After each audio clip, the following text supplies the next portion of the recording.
بڑے بڑے پہاڑوں کے درمیان ایک چھوٹا سا گاؤں بستا تھا۔ اس چھوٹے سے گاؤں کے لوگ آپس میں بہت پیار محبت سے رہا کرتے تھے۔ گاؤں کے لوگ ایک دوسرے کی ہر مشکل میں مدد کرتے اور ہمیشہ ایک دوسرے کا ساتھ دیتے، دوسروں کی خوشی میں خوش اور غم میں غمگین ہوتے۔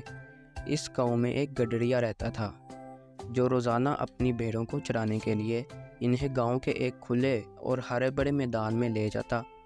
اس کی بھیڑیں بہت خوبصورت تھیں۔ گڈریا اپنی ان بھیڑوں کی دیکھ بھال کرتا اور ان سے بہت محبت کرتا تھا۔ گڈریا بہت شرارتی بھی تھا، ہمیشہ شرارتیں کرتا رہتا۔ ایک دن گڈریا اپنی بھیڑیں چرا رہا تھا کہ اسے ایک شرارت سوجی۔ گڈریے نے سوچا کہ کیوں نہ گاؤں والوں کو تنگ کیا جائے۔ گڈریے نے زور زور سے چلانا شروع کر دیا، بچاؤ بچاؤ، شیر آ گیا، شیر آ گیا۔ گاؤں کے لوگوں نے جب اس کی آواز سنی تو فوراً اس کی مدد کرنے کے لیے اپنے اپنے گھروں سے لاٹھیاں اٹھا لائے۔ لاٹھیاں اٹھا کر گاؤں والے گڈریے کو بچانے کے لیے بھاگے اور بھاگتے بھاگتے جس میدان میں گڈریا اپنی بھیڑیں چراتا تھا اس میدان تک پہنچ گئے۔ گاؤں کے لوگ وہاں کا منظر دیکھ کر حیران ہو گئے، کیونکہ وہاں کوئی شیر نہ تھا بلکہ گڈریا وہاں کھڑا ہنس رہا تھا۔ لوگوں نے اس سے پوچھا کہ کہاں ہے شیر؟ گڈریے نے ہنستے ہوئے کہا کہ کوئی شیر نہیں آیا، میں تو بس مزاح کر رہا تھا۔ گڈریے کی یہ بات سن کر گاؤں والے غصے میں آ گئے اور وہاں سے شرمندہ ہو کر واپس چلے گئے۔ لوگوں کو واپس جاتے دیکھ کر گڈریا ہنسنے لگا اور کافی دیر تک اپنے اس مذاق کی وجہ سے ہنستا رہا۔ اگلے دن گڈریا معمول کے مطابق اپنی بھیڑیں چرا رہا تھا کہ اسے پھر سے وہی شرارت سوجی اور اس نے دوبارہ چیخنا شروع کر دیا اور چیخ چیخ کر کہنے لگا، بچاؤ بچاؤ، شیر آ گیا، شیر آ گیا۔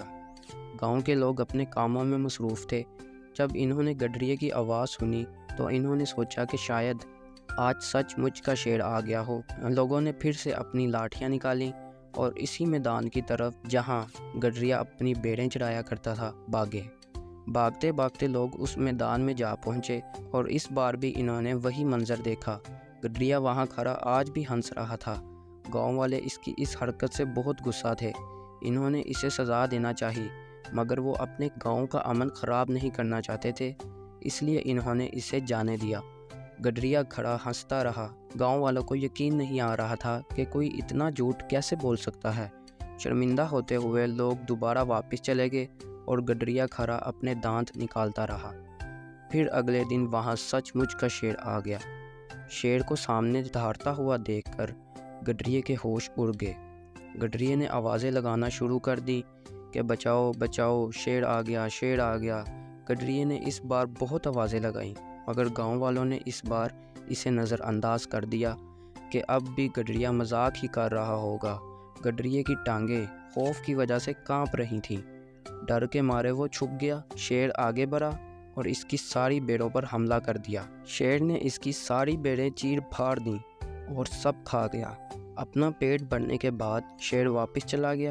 گڈریا وہاں سے روتا روتا گاؤں کے لوگوں کی طرف آیا اور انہیں بتایا کہ اس بار سچ مچ کا شیر آیا تھا اور سب بھیڑیں کھا گیا۔